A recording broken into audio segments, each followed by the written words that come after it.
₹40 dozen याप्रमाणे 99 केळी विकत घेण्यास किती रुपये लागतील? दोन पद्धतीने हे उत्तर आपल्याला काढता येतं. पहिली पद्धत या ठिकाणी आपण घेऊयात. जी पद्धत तुम्हाला आवडली त्या पद्धतीने तुम्ही उत्तर काढा.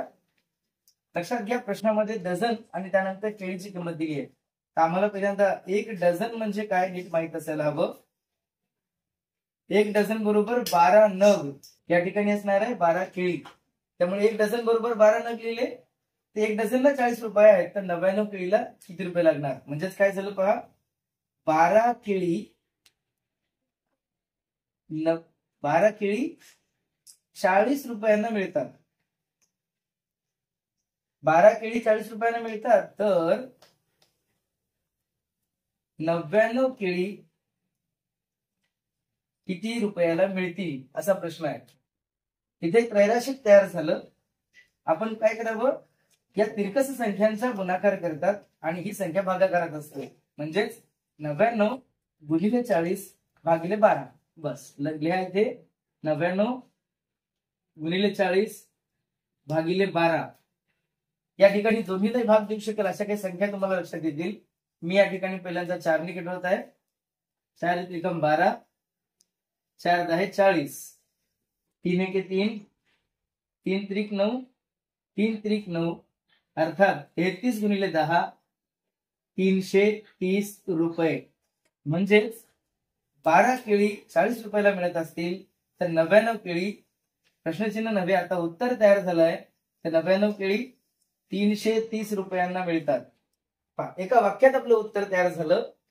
आता दुसऱ्या पद्धतीचा विचार करू. ही झाली आहे फर्स्ट मेथड. सेकंड मेथड काय करता येईल? आता दुसऱ्या पद्धतीचा विचार करूया. 99 केळी म्हणजे किती डझन असं करून आपल्याला काढता येईल. 99 भागिले 12, कारण 12 ने का भागतोय, एका डझन मध्ये 12 केळी असतात. 12 96, बाकी राहिले 3. बघा 8 डझन पूर्ण झालेत. तर 8 डझनाची किंमत काय लागेल? 8 गुणिले 40, 8 चौक 32, 320 रुपये. ठीक आहे. शून्य एकच स्थानी असताना भाग देणे त्याचा स्वतंत्र आपण व्हिडिओ देखील पाहिलाय, पद्धती समजून घेतली आहे. आता राहिली 3 केळीची किंमत काढणं. 12 केळी आपल्याला माहिती आहे, 12 केळी म्हणजे एक डझन. 12 केळी म्हणजे डझन. तर 6 केळी घेण्यासाठी 40 चे अर्धे मी इथं मांडणी करून दाखवेन.